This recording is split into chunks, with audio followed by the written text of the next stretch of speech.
Video like जरूर कर लीजिए और ऐसे वीडियो लगातार फ्री में पाने के लिए चैनल को तुरंत सब्सक्राइब कर लीजिए और बेल आइकन को जरूर टैप कर लीजिए ताकि आगे भी सारे वीडियो आपको मिलते रहे। यूट्यूब में फॉलो करते हैं तो प्लीज ये वाला फ्री टेलीग्राम चैनल जरूर ज्वाइन कर लीजिएगा। सारे नोटिफिकेशन सारे अपडेट यहीं पे आते हैं, ध्यान रखिए। नमस्कार दोस्तों, स्वागत है आपका स्टडी फॉर एग्जाम्स में।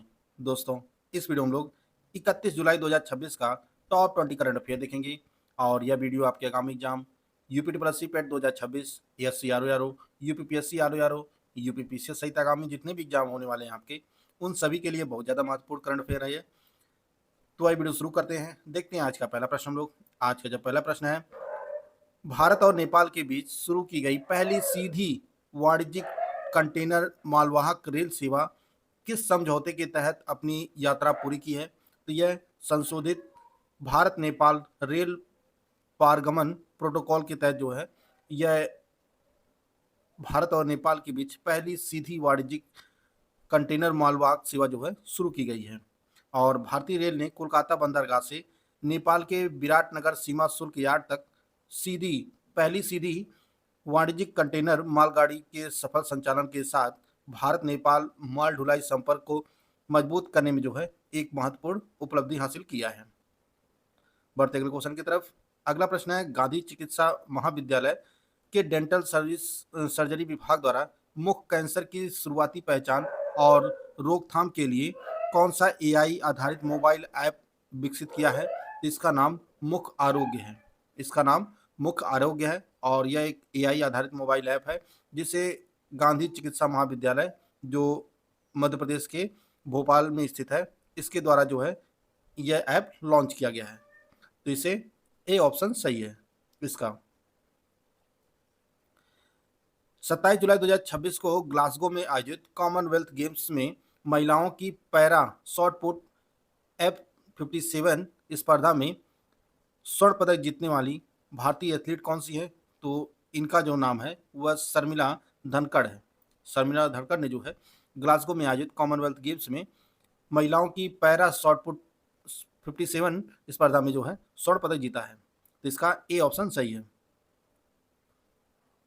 हाल ही में किस जनपद के ओई भीट गांव में एक सुरंग के भीतर कुषाणकालीन ऐतिहासिक अवशेष मिलने के साक्ष्य जो है सामने आए हैं? तो यह रायबरेली के ओई भीट गांव में जो है यह कुषाणकालीन ऐतिहासिक अवशेष मिले हैं और इसकी जो खुदाई शुरू की गई है वह भारतीय पुरातत्व सर्वेक्षण जो लखनऊ मंडल की टीम है, इसके द्वारा जो है सुरंग के भीतर प्राचीन काल की बड़ी ईंटें, मिट्टी की प्राचीन सुराही, एक हैंडल वाली धूपदानी बरामद जो हुई है। अभी जो शुरुआती यहाँ पे जो साक्ष्य मिले हैं यही सब मिले हैं। तो इसका बी ऑप्शन सही है। यह रायबरेली के ओई भीट गांव में मिला है और यह माना जा रहा है कि यह कुषाणकालीन ऐतिहासिक अवशेष हैं। मुख्यमंत्री आदित्यनाथ द्वारा हाल ही में बदले गए निर्णय के तहत भदोही जिले का नया नाम क्या कर दिया गया है? तो इन्होंने जो भदोही जिले का नाम पुनः बदलकर जो है संत रविदास नगर कर दिया गया है और यह भदोही जिले का 5वीं बार है जब नाम बदला जा रहा है। भदोही जिले को वाराणसी से अलग करके जो है 30 जून 1994 में राज्य के 65वें जिले के रूप में जो है इसे गठित किया गया था। तो इसका डी ऑप्शन सही है। अब भदोही का नया नाम जो है वह संत रविदास नगर होगा। हाल ही में रक्षा मंत्री राजनाथ सिंह ने किस शहर में युद्धकालीन चिकित्सा तैयारियों को मजबूत करने वाले देश के पहले समर्पित सैन्य चिकित्सा विभाग का वर्चुअल रूप से उद्घाटन किया है? तो यह जो उद्घाटन किया गया है यह लखनऊ में किया गया है। देश के पहले समर्पित सैन्य चिकित्सा विभाग का जो उद्घाटन किया गया है यह लखनऊ में किया गया है और इसका उद्घाटन केंद्रीय रक्षा मंत्री राजनाथ सिंह ने किया है। इसका बी ऑप्शन सही है। उत्तर प्रदेश सरकार द्वारा जलवायु परिवर्तन और ऊर्जा संकट के बीच ग्रामीण क्षेत्रों में जलौनी लकड़ी की दीर्घकालिक उपलब्धता सुनिश्चित करने के लिए किस अभियान के तहत ऊर्जा वन विकसित किए जाने की घोषणा किया है? तो यह जो ऊर्जा वन विकसित किए जाएंगे इसके लिए एक पेड़ माँ के नाम पौधारोपण महायज्ञ 2026 के तहत जो है ऊर्जा वन विकसित किए जाएंगे और उत्तर प्रदेश के प्रत्येक विकासखंड ब्लॉक में कम से कम 1 हेक्टेयर क्षेत्र में ऊर्जा वन विकसित किए जाएंगे। इस अभियान का नेतृत्व वन एवं वन्यजीव विभाग द्वारा ग्रामीण विकास विभाग और पंचायती विभाग के सहयोग से किया जा रहा है। इसमें प्राकृतिक वनों पर दबाव कम करने के लिए तेजी से बढ़ने वाली प्रजातियों जैसे सुबुल, कीकर, एकेसिया, कदम, नीम, गूंज, इन सभी के जो है पेड़ लगाए जाएंगे इस ऊर्जा वन में। तो इसका ए ऑप्शन सही है। बढ़ते अगले क्वेश्चन की तरफ। अगला क्वेश्चन है, उत्तर प्रदेश सरकार द्वारा वनांचल और ग्रामीण क्षेत्रों की महिलाओं के आर्थिक स्वावलंबन के लिए किस विशिष्ट मॉडल की शुरुआत की गई है, जिसके तहत स्थानीय संसाधनों से प्रीमियम हर्बल उत्पाद तैयार किए जा रहे हैं। तो इसका जो नाम है natural bio economy model. Uttar Pradesh सरकार ने जो है नेचुरल बायो इकोनॉमी मॉडल की शुरुआत किया है और इसके तहत जो है स्थानीय संसाधनों से प्रीमियम हर्बल उत्पाद जो है तैयार किए जा रहे हैं। इस मॉडल के तहत जो है स्वयं सहायता समूहों की महिलाएं बकरी के दूध के साथ साथ नीम, एलोवेरा, हल्दी, चंदन और मोरिंगा जैसे प्राकृतिक तत्वों का उत्पाद करके जो है प्रीमियम हर्बल साबुन व और अन्य उत्पाद जो है तैयार कर रही हैं। इस कार्यक्रम को उत्तर प्रदेश राज्य ग्रामीण आजीविका मिशन यूपी SRLM द्वारा राष्ट्रीय ग्रामीण आजीविका मिशन के सहयोग से जो है संचालित किया जा रहा है। 25 से 29 सितंबर तक उत्तर प्रदेश के सबसे बड़े व्यापारिक मंच UP international trade show UP ITS 2026 का आयोजन निम्नलिखित में से किस स्थान पर किया जाएगा। तो इसका आयोजन जो है वह India expo mart greater Noida में किया जाएगा। यूपी इंटरनेशनल ट्रेड शो जो है 2026 का यह नोएडा, ग्रेटर नोएडा में आयोजित किया जाएगा और यह यूपी इंटरनेशनल ट्रेड शो का चौथा संस्करण होगा और इसके लिए जो थीम रखी गई है वह UP for global growth, innovation, manufacturing and sports, यह जो है 2026 की थीम रखी गई है। और इस मेगा इवेंट का आयोजन उत्तर प्रदेश और इंडिया एक्सपोजिशन मार्ट लिमिटेड के द्वारा जो है संयुक्त रूप से किया जाएगा। इसका ए ऑप्शन सही है, यह ग्रेटर नोएडा में आयोजित किया जाएगा। 30 जुलाई 2026 को भारत सरकार ने किसे मैक्सिको में भारत का नया राजदूत नियुक्त किया है। तो यह जो नए राजदूत नियुक्त हुए हैं यह एन जथोम गंगटे नगुलखम जथोम गंगटे जो है यह नियुक्त हुए हैं। इसका बी ऑप्शन सही है। 30 जुलाई 2026 को किस भारतीय दिग्गज बल्लेबाज और पूर्व टेस्ट उपकप्तान ने अंतर्राष्ट्रीय और इसके सभी प्रारूपों से जो है संन्यास लेने की घोषणा किया है। तो यह अजिंक्य रहाणे ने जो है इंटरनेशनल मैच क्रिकेट से जो है संन्यास ले लिया है और इसकी घोषणा इन्होंने 30 जुलाई 2026 को की है।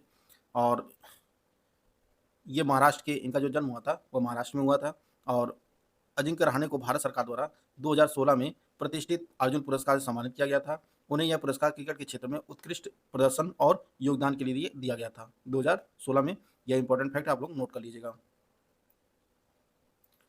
30 जुलाई 2026 को निधन हुए टॉम चैडबोन निम्नलिखित में से किस क्षेत्र से जुड़े प्रसिद्ध व्यक्ति थे। तो यह ब्रिटिश एक्टर थे जिनका 80 वर्ष की आयु में निधन हो गया। टॉम चैडबोन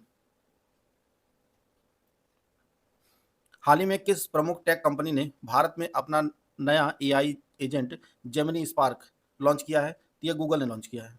गूगल ने जो है जेमिनी स्पार्क लॉन्च किया है। इसका ए ऑप्शन सही है।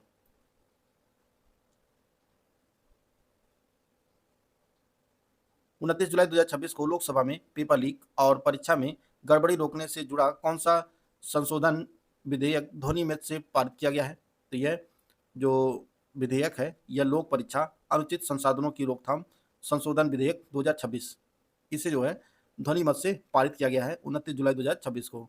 और इस नए बिल के तहत जो है इसमें जो भी पकड़े जाते हैं पेपर लीक या परीक्षा गड़बड़ी करते हुए उन्हें अधिकतम 10 साल की सजा और 10 करोड़ रुपए तक का जो है जुर्माने का प्रावधान किया गया है। इसमें कठोर प्रावधान किए गए हैं और यह बिल जो है 2024 में जो कानून आया था उसी को संशोधित किया गया है। इसका बी ऑप्शन सही है। 28 जुलाई 2026 को किस एयरलाइन कंपनी ने किरण थार्डीमरी को अपना नया चीफ फाइनेंशियल ऑफिसर CFO नियुक्त किया है। तो यह इंडिगो के चीफ फाइनेंशियल ऑफिसर नियुक्त हुए हैं किरण। तो इसका सी ऑप्शन सही है। 28 जुलाई 2026 को अमेरिकी सीनेट ने किसे देश के नए डायरेक्टर ऑफ नेशनल इंटेलिजेंस के रूप में नियुक्त किया है। तो यह जे क्लेटन नियुक्त हुए हैं। जे क्लेटन जो है देश के नए डायरेक्टर ऑफ नेशनल इंटेलिजेंस नियुक्त हुए हैं। तो इसका बी ऑप्शन सही है। अगर आप यूपीपीएससी आरओ प्री 2026 की कंप्लीट तैयारी करना चाहते हैं तो आपके लिए स्टडी फॉर सिविल सर्विसेज के ऐप पर study material, video, test series and paid quiz का बैच लॉन्च किया गया है और यह बैच दोनों भाषाओं में उपलब्ध है। इसमें आपको एग्जाम ओरिएंटेड सिलेक्शन मटेरियल दिया जाएगा, कंप्लीट 50 पीडीएफ नोट्स दिए जाएंगे, रिकॉर्डेड वीडियो क्लासेस दी जाएंगी जिसका आपको अनलिमिटेड एक्सेस होगा, आप चाहे जितनी बार वीडियो देख सकते हैं और सब कुछ जो है exact syllabus, latest trend and pattern के अनुसार जो है सब कुछ अपडेटेड होगा। 60 टेस्ट सीरीज दी जाएगी जिसमें आपको 30 फुल लेंथ होगी, 12 सेक्शनल हिंदी के टेस्ट होंगे, 10 जीएस सेक्शनल टेस्ट होंगे और 8 साथ में रीजनिंग के टेस्ट सीरीज होंगी। 8000 क्वेश्चन की जो मोस्ट इंपॉर्टेंट क्वेश्चन होंगे उनकी पेड क्विज कराई जाएगी और इसकी जो वैलिडिटी होगी वो एग्जाम तक होगी, प्री के एग्जाम तक इसकी वैलिडिटी होगी। करना क्या, आपको स्टडी फॉर सिविल सर्विसेज का ऐप इंस्टॉल करना है और वहाँ से जाकर आप यह बैच 2599 रुपये में जो है परचेज कर सकते हैं और अपनी तैयारी को बेहतर कर सकते हैं।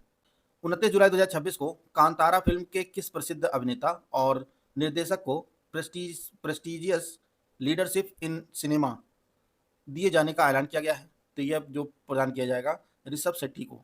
ऋषभ शेट्टी ने जो है इसमें अभिनय किया था कांतारा फिल्म में, इसके लिए इन्हें जो है यह लीडरशिप इन सिनेमा अवार्ड से सम्मानित किया जाएगा और इन्हें यह जो सम्मान है यह Indian film festival of Melbourne 2026 में दिया जाएगा। इसका बी ऑप्शन सही है। 28 जुलाई 2026 को बॉलीवुड के किस प्रसिद्ध दिवंगत अभिनेता के बेटे और अभिनेता निर्देशक सुनील आनंद का निधन हो गया? तो यह देव आनंद के बेटे थे सुनील आनंद, जिनका 28 जुलाई 2026 को निधन हो गया। इसका डी ऑप्शन सही है। उत्तर प्रदेश सरकार ने हाल ही में समय सीमा से पहले संयुक्त राष्ट्र के किस सतत विकास लक्ष्य एसडीजी के वैश्विक लक्ष्यों को प्राप्त कर एक बड़ी उपलब्धि हासिल किया है?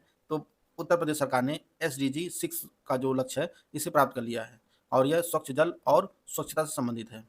प्रदेश में जल दोहन की दर 2017 के 71.26% से घटकर जो है 70% हो गई है, जो कि संयुक्त राष्ट्र के सतत विकास लक्ष्य के मानक के अनुरूप है।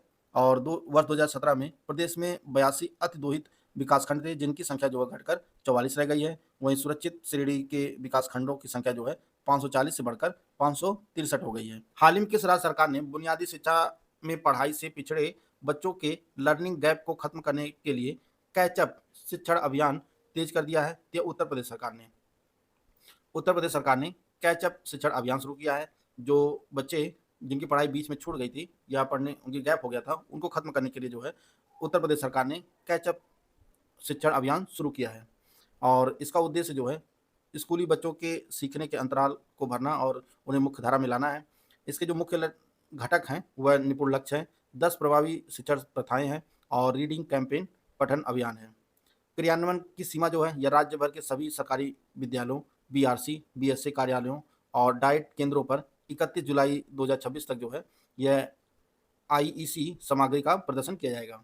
इसका डी ऑप्शन सही है। तो दोस्तों यह आज का करंट अफेयर था, यानी 31 जुलाई का, जिसको हम लोग कवर कर लिए हैं। पिछले दिन का करंट अफेयर एक बार हम लोग फटाफट रिवाइज कर लेते हैं।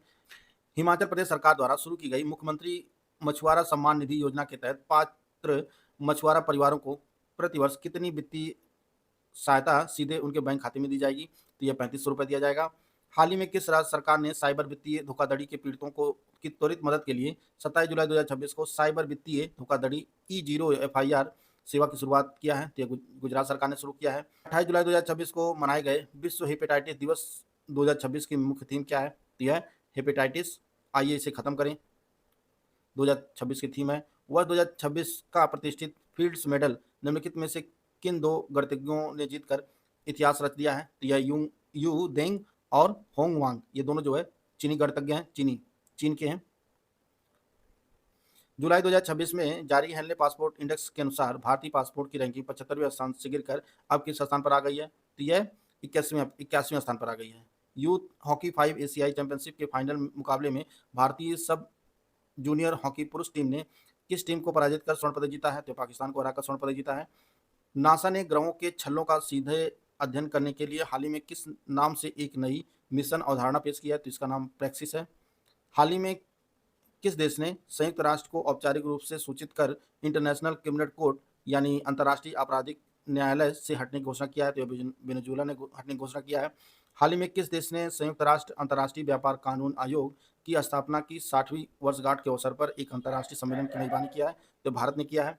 वह 2026 के ग्लासगो राष्ट्रमंडल खेलों में किस भारतीय खिलाड़ी ने महिलाओं की 48 किलोग्राम भार वर्ग में भारत के लिए खेलों का पहला स्वर्ण पदक जीता है? तो यह मीराबाई चानू ने जीता है भारत के लिए पहला स्वर्ण पदक 2026 के ग्लासगो राष्ट्रमंडल खेलों में। संयुक्त राष्ट्र सभा ने किसे दोबारा संयुक्त राष्ट्र मानवाधिकार उच्च कमिश्नर के रूप में फिर से चुना है? तो यह वोल्कर तुर्क चुने गए हैं, जो ऑस्ट्रिया के हैं। बाघों के संरक्षण और वन्य जीवों के प्रति जागरूकता बढ़ाने के लिए अंतर्राष्ट्रीय बाघ दिवस प्रतिवर्ष किस तिथि को मनाया जाता है? तो यह 29 जुलाई को मनाया जाता है। नागर विमानन मंत्रालय ने 28 जुलाई 2026 को किस हवाई अड्डे से हब एंड स्पोक अंतर्राष्ट्रीय उड़ान संचालन सुविधा का शुभारंभ किया है? तो यह अमृतसर हवाई अड्डे से शुरू किया गया है।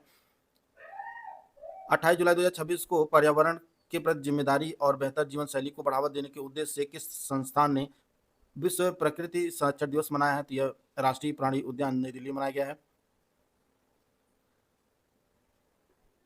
बिमको आईसीएस सीफेरर वर्कफोर्स रिपोर्ट 2026 के अनुसार भारत वैश्विक स्तर पर समुद्री कर्मियों सीफेरर्स का कौन सा सबसे बड़ा आपूर्तिकर्ता बनकर उभरा है?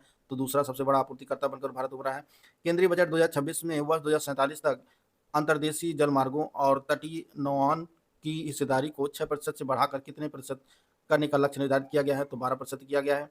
पृथ्वी विज्ञान मंत्रालय ने 27 जुलाई 2026 को नई दिल्ली स्थित पृथ्वी भवन में अपना कौन सा स्थापना दिवस मनाया है? तो 20वां स्थापना दिवस मनाया है पृथ्वी विज्ञान मंत्रालय ने। हाल ही में किस कंपनी ने भारत का पहला high altitude man portable anti drone system पेश किया है? तो इसका नाम जेन टेक्नोलॉजीज लिमिटेड है। 27 जुलाई 2026 को किस कंपनी ने तेलंगाना में भारत के पहले इंटीग्रेटेड ऑयल पाम कॉम्प्लेक्स का उद्घाटन किया है? तो यह गोदरेज एग्रोवेट ने किया है। तो दोस्तों, यह आज का करंट अफेयर था, जिसको हम लोग कवर कर लिए हैं। वीडियो आपको अच्छा लगे तो लाइक कर सकते हैं, चैनल को सब्सक्राइब कर लीजिए। मिलते हैं नेक्स्ट वीडियो में। तब तक जय हिंद, जय भारत।